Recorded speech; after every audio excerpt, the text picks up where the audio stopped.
Hi everyone, my name is Cynthia Lawson. I'm a full-time faculty in the School of Design Strategies, and I also chair the committee that's been charged with developing Parsons' portfolio system. The other members of the committee are Melanie Crean, who should be arriving shortly, Robert Rabinovitz, who can't join us today because he's teaching, and Ann Gaines, who's sitting right here in the front row. Hello. So I wanted to start off describing why the four of us have been working together on this. So a little bit of background. About a year and a half ago, I was asked by the Dean of the School of Design Strategies to think about a portfolio strategy for the School of Design Strategies that would support the work of our undergraduate students from their first year through graduation. And I started thinking and developing specifications about an online and print system. Presented it broadly, and it became apparent that there was interest across Parsons, not just within our school, to have such a system. So the way that the four of us came together is Melanie is a representative on the Committee on Undergraduate Education. It's the committee that has been designing the new undergraduate curriculum starting with the first year. She is in the School of Art, Media, and Technology. Ann Gaines is the Associate Dean for Space, and I have been working together on this, thinking about the pre-college population as well as the admissions process. And we did a pilot last summer, and Ann will speak to that in more details in a few minutes. And Robert Rabinovitz is the coordinator for internships in design strategies. It's a very robust office, and he has found a need for having a very supportive process via which students develop portfolios to apply to internships, as well as reflect on what they have learned from internships in the form of learning that could then be included in a portfolio. He also coordinates the portfolio strategies class. So just some of the process. I had been working on my own on this with colleagues in design strategies. Last fall, we came together as a committee. The previous spring, Ann and I received a grant from the Provost's Office Academic Initiatives Fund, and that's been supporting the work this year, as well as Robert and I getting a grant from Design Strategies school-based funds. And in the fall, we also worked with a team of graduate research assistants who helped us do a lot of the contextual research for the work. And the idea with these information sessions has been to present to you the specifications thus far of what we think the system should include, and figure out, should this be Parsons specific or new school wide. From the last, this is the final of 3 sessions. From the last 2, the feedback we've received is definitely new school wide. Some people want it to continue to be Parsons led, but the exact composition of our committee will need to be discussed in consultation with divisional deans to figure out exactly who will be designing this platform moving forward. So to give you a sense of how we're framing this, and for the purposes of this presentation, we use the term Parsons portfolio because we didn't want to assume yet that it was new school-wide, since our committee only has Parsons faculty on it. So the idea is that the portfolio collect evidence of a student's work and learning, and really thinking about evidence of learning ranging from written text all the way to time-based image, time-based sound, music. The idea is that the portfolio not privilege process over final product, but that it really include both. The idea is that the evidence in the portfolio always be contextualized, keeping in mind the learning goals and competencies, either of the course in which the work was done, of the internship in which the learning happened, perhaps of extracurricular activities, summer fieldwork programs could also all be included here.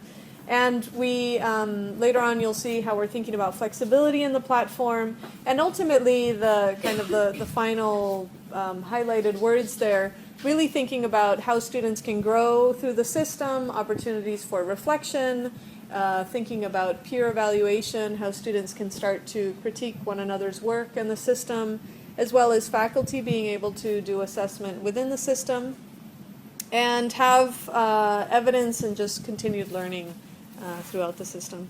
And we have, we've identified at least 5 audiences. This list has kind of been expanding also with our presentation.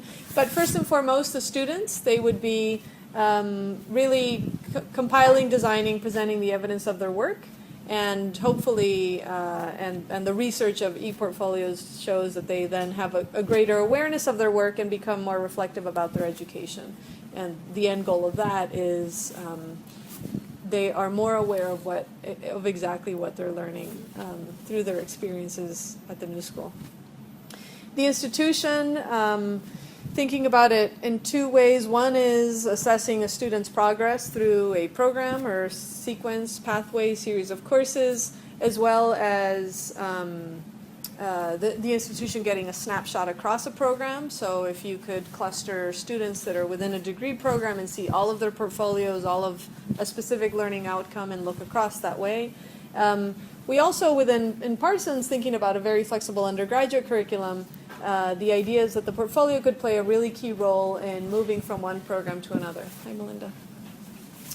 A third audience, advising. There are many challenges inherent to advising students who are in self-directed majors. We see this in design strategies, where we have undergraduate programs that have many elective options. We see this at NSP in the bachelor's program. We see it in the new school-wide, the TIPS programs. And so really thinking about how an advisor can see the reflection in the portfolio and get a very clear snapshot of what trajectory the student has been on and how to best advise them for future classes. Employers within art and design, we're very aware that there's an expectation that we have a portfolio, either for an internship or for employment upon graduation. And so we see this platform being flexible enough to be an internal learning portfolio for all of the purposes I've just discussed, as well as a public online presence for someone who's going into a community of practice that requires this. So it's evident at Parsons. Perhaps there are other divisions who may have similar interest. And then there's a general public, the ability to be able to have this ever-growing repository of updated student work will really help us position ourselves, present our work, feed into the Parsons and New School websites, give updated work to program directors when they're presenting at Accepted Students Day in a couple of weeks. So really thinking about the archival opportunities with the platform.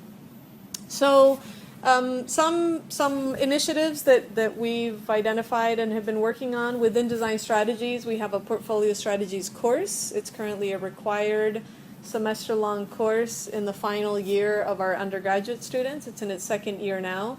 And it really came out of the need that we identified for design strategy students to be able to learn how to present their work, which is very process-based, it's very systems-based, it's not final product, this is what I made, and there's a medium specifically for it, but how do we describe somebody who's in a service design project, working in a team of 6, working with an external partner, how does that become a portfolio piece? So portfolio strategies has been really piloting many of the approaches that we've wanted to take with students of connecting learning outcomes with their documentation of their projects and evidence of their learning.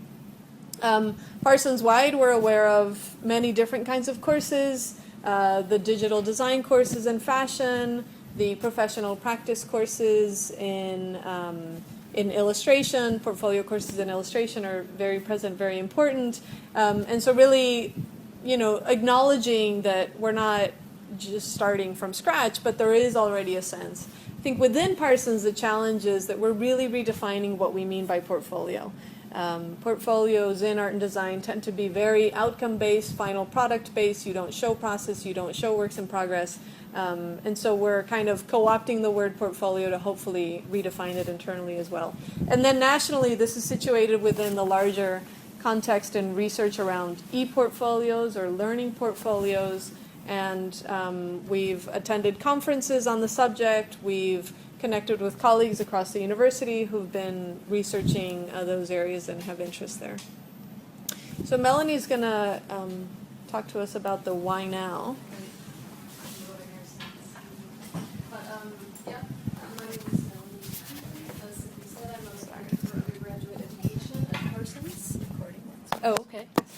And one of the hallmarks of the changes in the new undergraduate curriculum is this idea of modularity that Cynthia mentioned, and the ability to move across programs at Parsons.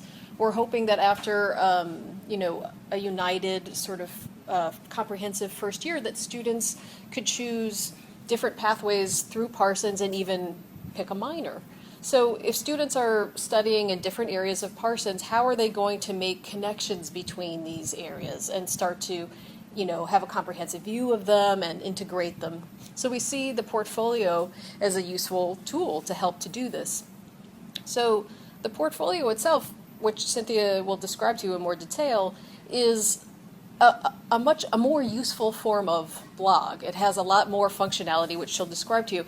In and of itself, it can't do this job of, magically connecting all these dots. It kind of depends on how we integrate it into the curriculum, and different divisions at the new school may want to integrate it into their curriculum and their classes in different ways, and even different areas of Parsons would probably want to integrate it in their curriculum in different ways. At least the proposed way of integrating it into the first year at this time at Parsons is into a paired set of required classes called the Integrated Studio and Seminar, which every freshman would take. And because they are process-oriented classes that are dealing with systems-oriented work, and there is one class that is more focused on studio and one class that is more focused on writing, we see this as an ideal place to cite the portfolio, not just learning how to deal with it technically, but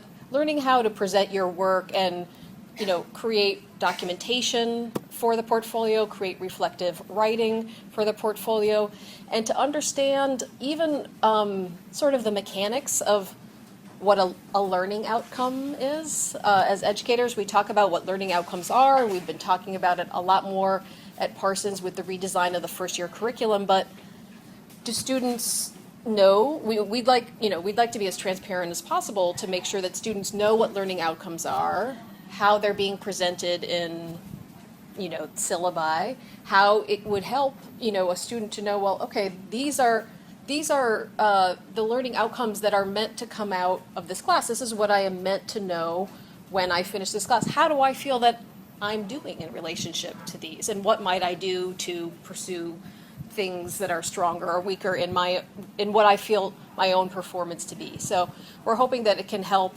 contextualize and integrate and help with, self-evaluation as well.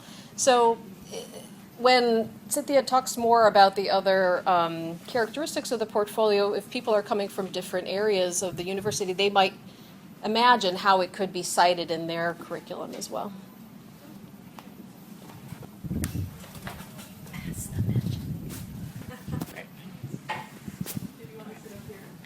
Maybe I'll sit up here so I can put the thing. Okay, so I'm Ann Gaines, and I oversee the pre-college programs at Parsons, and we have robust offerings year-round, and predominantly because Art and Design College requires a portfolio for admission, and students are seeking us out from really all over the world to access the education they need, the skill sets they're trying to acquire, and to build their portfolio for the application process.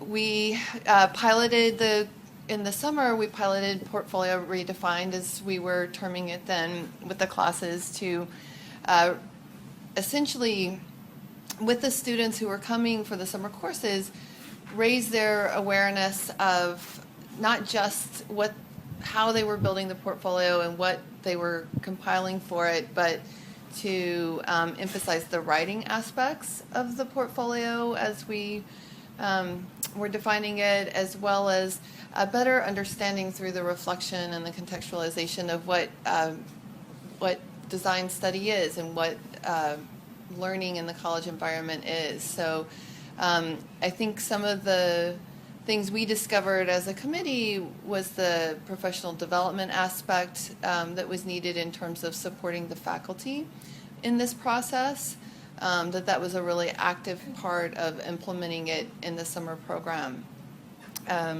I think another interest of in terms of the pre-college area is that, students are being asked to build portfolios in order to enter the school. We've had 8th graders around the city putting portfolios together for entry even into high school, without a lot of guidance out there as to what we mean by that. Not really having, guidelines on our site. The standards for portfolio in the New York City Department of Education site are really outdated, really pointing students towards a fine art portfolio that references breadth of media. And so our interest is to really put this understanding of portfolio out there as a message that to take away the emphasis of preferencing any one type of media or process over product, to really empower students, particularly those who don't have access to arts education, who haven't had it in their secondary schooling experience, that they can also reflect on their learning experiences and life experiences and put together a portfolio of their ideas and goals. It's every bit as communicative, if not more so, in the application portfolio than someone who's just exempling skill sets they've acquired in an art course. We hosted an event with the Museum of Art and Design last October. It was purposely planned prior to National Portfolio Day, and we took, it was a public event open to New York City high school students, and we took about 80 or 85 students through a series of workshops exposing them to these ideas of including design and including process and reflective writing into the portfolio and what we mean by presentation. So it was a really exciting day, and we hope to carry that work further through, further workshops as well as potentially professional development for teachers in this area, as well as updating those really out-of-date standards. And the intention, the push of all of this is that students would encounter the Parsons portfolio at the application process. That we would, from the onset, as you apply to the school, give them this opportunity to say, oh, this is, we're going to message to you what Parsons is going to be about, by even how we ask you to submit your portfolio.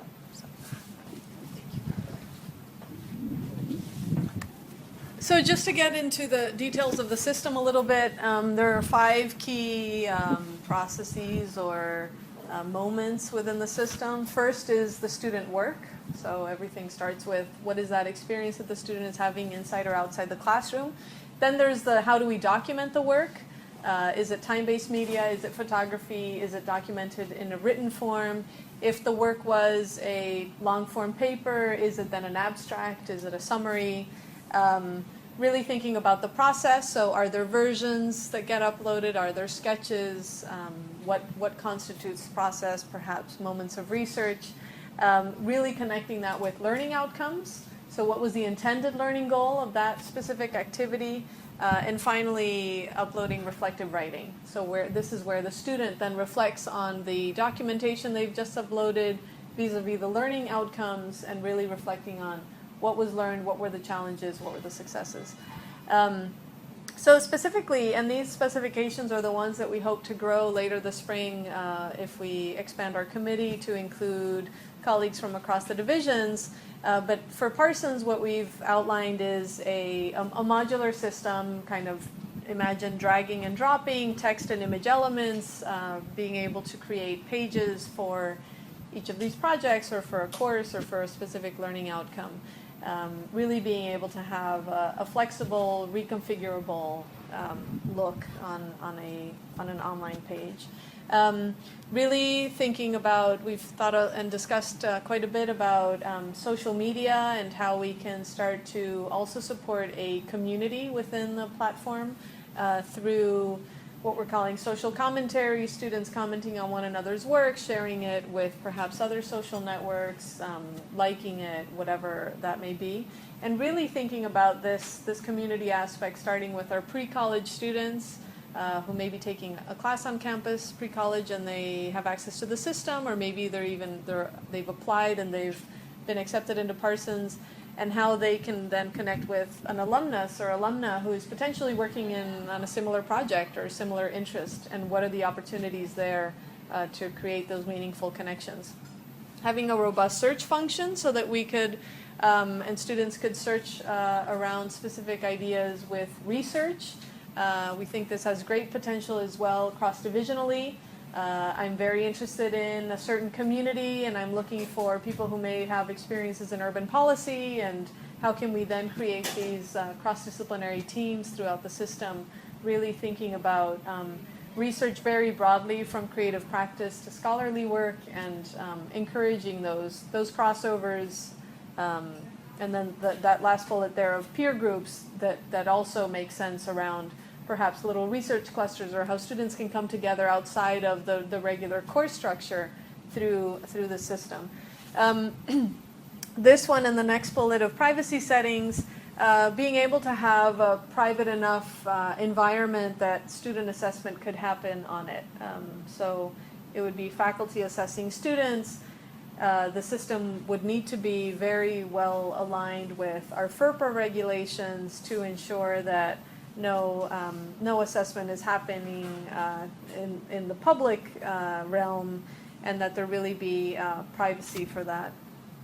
And then the other settings that we're thinking of is that there be a totally private setting. Student is working on a specific portfolio entry. Only they see it while they're completing it. The second level would be they share it with their faculty member, who is then going to give them feedback on the project, or perhaps it's just to complete the deliverable. The third setting, the student gets to pick who can see it. So if they're working in a team, maybe the team sees it. If there's a friends and family network, maybe they see it. So really controlling who gets to see that. And then the last level being the public version of the portfolio, a static URL that can be emailed out, put on their signature file. It's what people find when they Google their name, that kind of public page. In peer groups, I discussed a little bit this idea of being able to create student clusters around the work that they're doing and the learning that is happening, and not necessarily always structured around courses or degree programs. So we're very committed to building our own internal platform, and the reasons for that is, first, the question has we've been asked, why is it not a blog? Part of it, a blog is a piece of social media, but it's not so great at supporting other kinds of social interactions. The privacy settings get quite complicated with a blog, so really having that very discrete set of privacy settings is not as immediately available in blogging platforms. Being able to have different views of, I want to see it by course, I want to see it by learning outcome, I want to see it by student, really being able to have different faces to the portfolio. And why not e-portfolio platforms? There are many out there. How this usually works is a university will subscribe to a specific platform, and part of that is that we feel that there's an ongoing cost that may not make sense in terms of the value that we can get from those platforms, specifically because the platforms we have seen don't really give the flexibility that we're imagining that our system could and should have. I think the major difference that we're looking at least from Parsons, is this idea of a learning portfolio that can also turn into a art design practice-based portfolio, and really thinking about the system having both roles. And also this idea of graphically designed challenged. The portfolio platforms that we've seen just are pretty horrible. And we know, because of our work with our graduate research assistants and our own teaching, where we try to convince students to use blogs instead of creating their own HTML sites, if a Parsons student cannot make the site look the way they want it to look, they will not use it. So we will not get buy-in from most Parsons students unless we have the flexibility for them to really be able to brand the site the way they want it to. So these are some of the reasons why we're thinking about our own platform. And when I said internally, I didn't mean that it would be coded internally. We're definitely thinking that this is something that needs to be developed by an experienced company, external company or person or group of people who have done this before. But the idea is that it be our own project.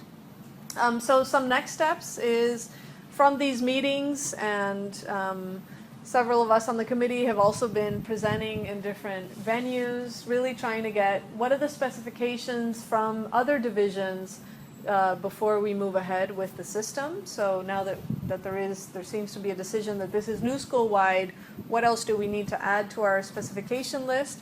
There is already a wireframe. Wireframe is kind of an in-between stage when you're developing a digital application of kind of sketching out each of the screens and giving you a sense of what are all the potential functions, moments, and experiences within the system for a student as well as perhaps for a faculty member. We've already received some quotes from external developers, expanding that pool of quotes as well as updating them if our specifications list changes. Securing funding, so we still have some of our funding from the Provost Office and the Design Strategies funds. If it's going to be cross-divisional, are there more funds perhaps that can come into the project? We're also pretty confident that we could get external funding and some major funding for this kind of initiative. We think that we can really make an impact in the field of learning and e-portfolios, Parsons leading the way there for art and design schools, but generally the new school leading the way for cross-divisional platform that really supports a variety of media and a variety of interactions. So we think we're pretty confident about the funding. And then the timeline is to be able to build it this year, hopefully to pilot in spring 2013. It already, since you know about it and we've had 2 other sessions, but I think degree programs can already start to think, well, what classes should this be situated? Should it be curricular, extracurricular? And there are many things from the pilot that Ann and I learned that we learned that there are many things that one can pilot around the initiative without necessarily having an online platform system. So just even going through the exercise of describing what a learning portfolio is and getting faculty buy-in and having faculty understand what that means and what are the little tweaks that need to happen in their syllabi to be able to also support this kind of system. It's something that we can begin to pilot. So that's it for the formal part of the presentation. The idea is to open it up for questions if you need to clarify anything or if you have any comments or suggestions. And this is my email address in case you want to reach us after today's meeting. Yes. Oh, and may I ask if you could let us know what division or office you're from? I'm Monica saying I'm an academic advisor for design and management. So when you discuss the learning objectives, are those going to be defined for the students or are they going to be asked to create their learning objectives based on the projects that they're So currently at Parsons, every syllabus has to have learning outcomes for the course. So they're defined by the faculty member for the course. Has already been some work in some programs at Parsons because of Q as well as the middle states. Hello. Of being able to come up with learning outcomes across degree programs. It would be wonderful to see learning outcomes for divisions, for the university. So I think those are set. What needs to be decided is, do students have to reflect on every single learning outcome? Do they decide which ones they touch on? Does the faculty member prioritize which ones they want to reflect on in the portfolio?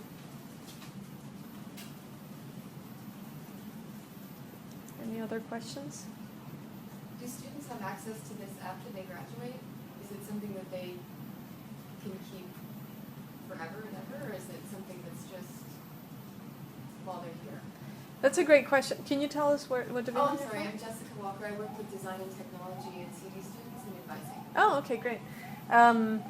Our hope and our preference is that it be open for alumni indefinitely.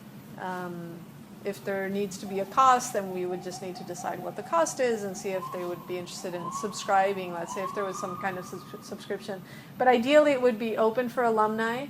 I personally think, and actually Van Zandt mentioned it at the town hall on Tuesday, the university has a long way to go in terms of how we engage our alumni. And I think there's huge potential to really start to create those community networks. We lose track of our alumni so quickly upon graduation. Part of it has to do with the whole email address. They don't use their alumni email address. We don't have their other email address because we can't email their other email address. So part of it is that. And being able to continue to be connected with alumni who would continue to update their portfolio upon graduation would bring tremendous value to our current student experience, to potential external events, being able to invite alumni for specific events, maybe even raising money. So we see an alumni is working in a specific area that we're hoping to raise funding for. Can they partner with us in some way? The minimum requirement we've put forward is to keep alumni in the system for at least 1 year upon graduation, so that we can then use that transitional year for them to sort out where their presence is going to be, what is their email address going to be, and so that we can continue that, continue to keep in touch. And the last thing on the alumni piece is that we've thought, if we're not going to be supporting alumni indefinitely within the system, then ideally we would have a platform that can export media elements that are friendly and transferable with other portfolio systems that they may be using, or if they're doing their own WordPress site, that it be compatible in some way for them to not lose all of the work from the portfolio system, but be able to port it to another one. Yes? Yeah, Belinda Wax, School of Fashion, Space, Design and Management, and IDP. So I'm thinking as a teacher that to schedule the work with my students with their portfolio entries means a lot of time. And so I'm wondering, as you thought about the process of how this would be done, is it an additional course that they take every year, or is it part of our classwork that we help them do the work? That's a great question. Currently, within Parsons, the only decision that has been made about this is that this would be a required initiative to take place within the integrative studio seminar of the first year curriculum. Yeah, I got that. So, There's one more, Melanie? There's one more thing that we have suggested, that it would be a learning outcome in each class, that final deliverables for each, but this is a proposal. Right. The final deliverables for each class be submitted in some way to the portfolio. Because the only way really for it to work is if students are uploading final outcomes from all of their classes to this one. Well, also the only way for it to work in the classroom if it's required. Exactly. Right. So instead of having critiques via the board, you might have a critique via the board and looking at it through their portfolio. yes. So you So- could, and also the, I'm sorry. So I was just going to say, so currently we're thinking that it would be situated within the integrative studio seminar because it's this studio requirements combined with writing requirements, the crossover. It matches beautifully with how we're thinking about the interactions happening around reflective writing and learning in the portfolio system. I think that this would need to be made within every school, but some of the ideas that we've had in design strategies is that the syllabus template would be modified to include this as a deliverable for each course.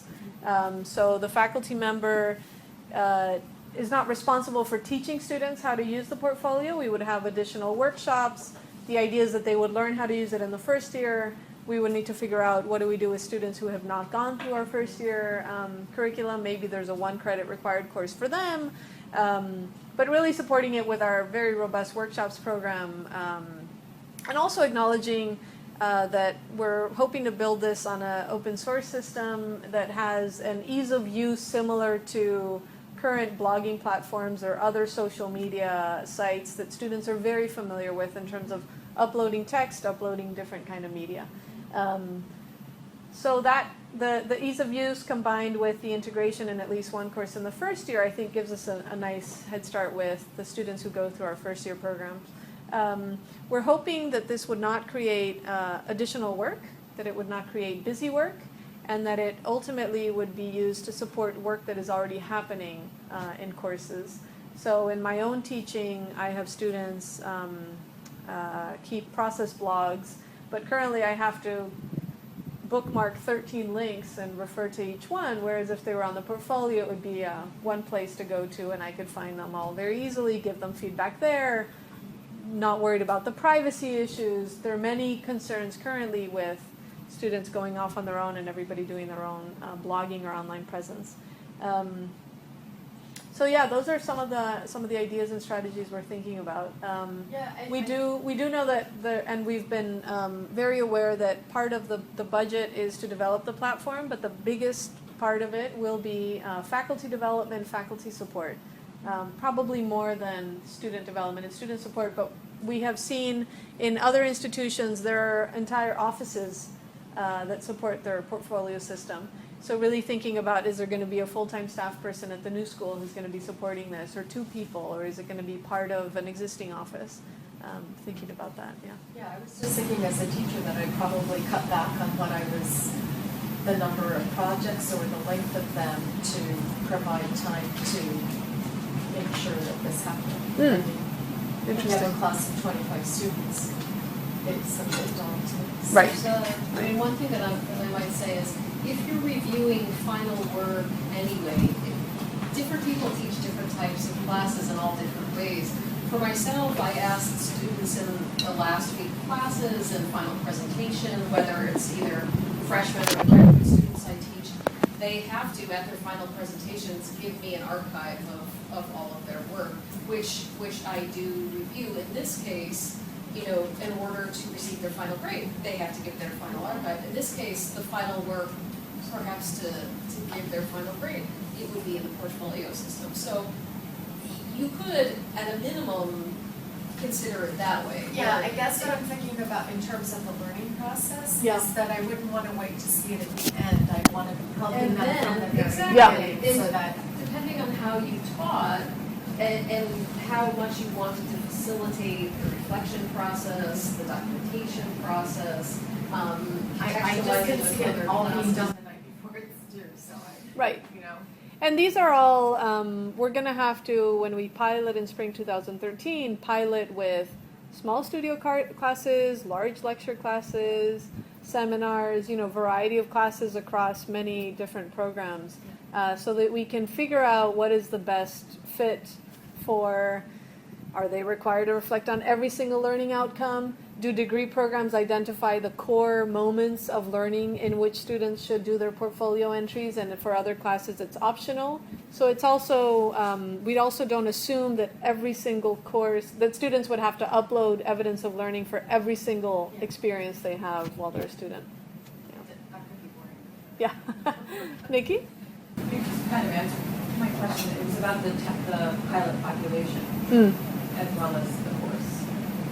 You mentioned the courses. Was there anything you thought about the level a student is junior versus freshman? Well, we're hoping this would definitely be something that starts with their application through graduation and even after. So it's important to pilot, I would say, mostly with younger years. I think within design strategies, we've definitely been talking about where that portfolio strategies course should exist. We think it would be most appropriate in their junior year, where they have enough experiences to reflect on, but they still have one more year, so that it's not this like rushed, anxious moment, but it's really supporting their work. We also don't know if portfolio strategies should be a distributed course, so it should be maybe moments that happen throughout their entire education. Every couple of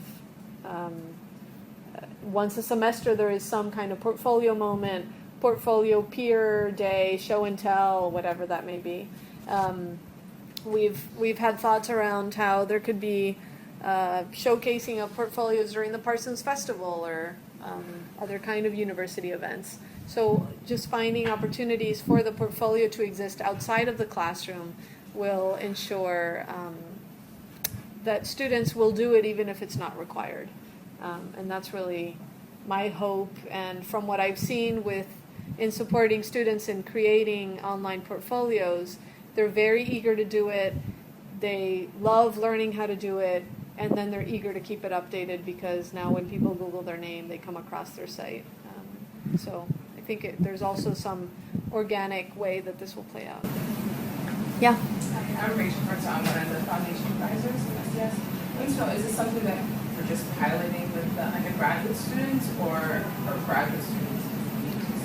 Currently, it's been developed for undergraduate students. There's no reason why it couldn't also serve our graduate population. It may just be an issue of numbers initially. And I think that most of the needs that we've identified are more preeminent in the undergraduate population. Any other? Yeah. With the new curriculum rolling out, there's been a strong push from a lot of the schools to provide minors. So would there be a platform for students to also have their learning outcomes for those minors to be integrated into the portfolio as well? Yeah, so when we were discussing what the various levels of learning outcomes could be, there could be learning outcomes for a minor that would then be integrated into their degree program learning outcomes. So yeah. And with keywords and different kinds of tagging and a robust search functionality, you can end up, you could search across a minor as long as the minor has a specific tag that's assigned to it and students are tagging their work accordingly. So you could start to get cross sections in very different ways. The one thing we didn't mention that I just wanted to make sure we brought up was that we are thinking about developing this based on an open source platform so that there can continue to be internal development for students who have more of a tech inclination or are more tech savvy and are interested also to start building into the system different plugins that they want to build or different themes or skins. The idea is that we would launch the platform with perhaps 4 templates or themes that students can pick from, and then there could be additional workshops or just even they could learn on their own or they could form their own little clubs of how to hack into the theme and customize it and make it look like their own. We thought that there could be like an annual competition where students design a theme that then gets voted on and released to the community for others to use. So also turning it into this platform that students really take ownership of, which is something that we have not seen with existing portfolio platforms. Just one note to Yeah. add to that too. And another reason why it seems important for us to do this internally is because Parsons and many areas of the new school have been experimenting with a lot of initiatives in design and education, and we see this as an important way that we could continue to do so. So even though we're thinking that this would be developed by an outside developer, we're hoping that we can have at least faculty, either full-time or part-time, and a couple of graduate students involved in the development process, so that after sort of a base platform is created and we're testing it, that we have people, I guess you could say in-house or at the university, that continue here to understand the process of how maybe people who are familiar with design and education, interactive design, coding, who were involved in the back end continue to be involved so that they can continue to develop plugins for it. In 2 years from now, when all of a sudden we think we've had time to test it and we think we need to change something or augment something, that we have maybe a small, I don't know if you'd call it a lab, but a small group of people here that can continue to push the development. So it wouldn't be a fixed end, it would be ongoing. Any other questions? Well, thank you so much for coming.